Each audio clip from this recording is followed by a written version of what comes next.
మంచి రాష్ట్రాన్ని ఏ విధంగా సర్వనాశనం చేశారు.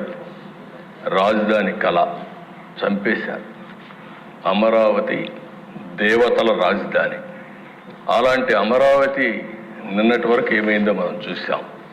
ఈరోజు మళ్ళీ కేంద్రం 15,000 కోట్ల రూపాయలు ఆర్థిక సహాయం చేయడానికి వచ్చారు, బడ్జెట్లో పెట్టారు.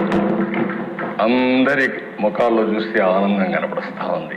అంటే మళ్ళా మంచి రోజులు ప్రారంభమయ్యాయనే ఆశ ఈరోజు వచ్చిందంటే ఏ విధంగా జరిగిందో మనం చూసాం.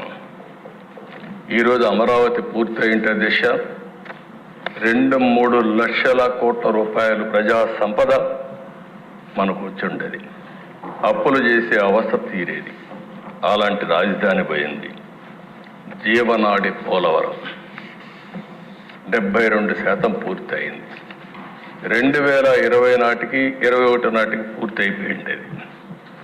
ఆ దిశ కావాలని కాంట్రాక్ట్ను మార్చడం, అదే మరి ఆఫీసర్లు మార్చడం, రివర్స్ టెండరింగ్ పెట్టడం, కడాన అతి ముఖ్యమైన జీవనాడైనటువంటి ఈ పోలవరాన్ని గోదావరిలో కలిపేయడం. ఇప్పుడు మళ్ళీ డయాఫామ్ వాల్ నుంచి స్టార్ట్ కావాలి. కాఫర్ డ్యాముల నుంచి మళ్ళా మనం పని ప్రారంభించాలి. ఇది కూడా మనం మనస్ఫూర్తిగా ధన్యవాదాలు చెప్పాలి.